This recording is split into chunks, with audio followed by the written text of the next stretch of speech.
రాస్తాను.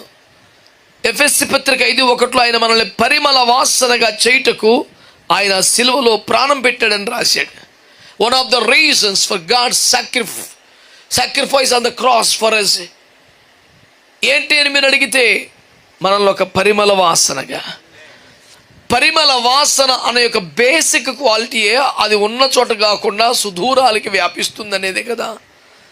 ఒక పరిమళం ఒక చోట ఉంటే దాన్ని ఎక్కడికి తీసుకుపోవాల్సిన అవసరం లేదు, అది అక్కడే ఉంటుంది, కానీ దాని పరిమళ వాళ్ళ విస్తరిస్తుంది, వ్యాపిస్తుంది అనే కదా దాని భావం. కాబట్టి దేవుని యొక్క ప్రణాళికలో మనము విశాలపరచబట్టం, మనము విస్తరించడం అనేది ఉన్నది అనేది కొంచెం కూడా అనుమానం అక్కర్లేకుండా, పరిశోధించాల్సినంత విషయం కాకుండా గుడ్డిగా పిచ్చిగా నమ్మాల్సిన ఒక వాగ్దానం.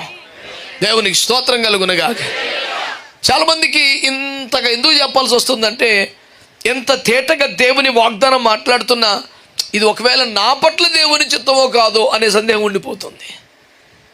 ఇది దేవుని ఏర్పాట్లో ఉన్న వారికేనేమో అనిపిస్తుంది. ఆ మాట నిజమైతే నువ్వు దేవుని ఏర్పాట్లో లేవని ఎందుకు అనుకుంటున్నావు నాకు అర్థం కాలేదు. నువ్వు దేవుని ఏర్పాట్లో లేకుండా రక్షణలోకి వచ్చినావా? దేవుని ఏర్పాట్లో లేకుండా అపోస్తలుల బోధలోకి వచ్చావా? దేవుని ఏర్పాట్లు లేకుండా పరిశుద్ధాత్మ చేత ముద్రించబడడంలోకి వచ్చావా? ఇదంతా నీ మీద దేవుని ఏర్పాటు ఉన్నది అనడానికి రుజువు కాదా?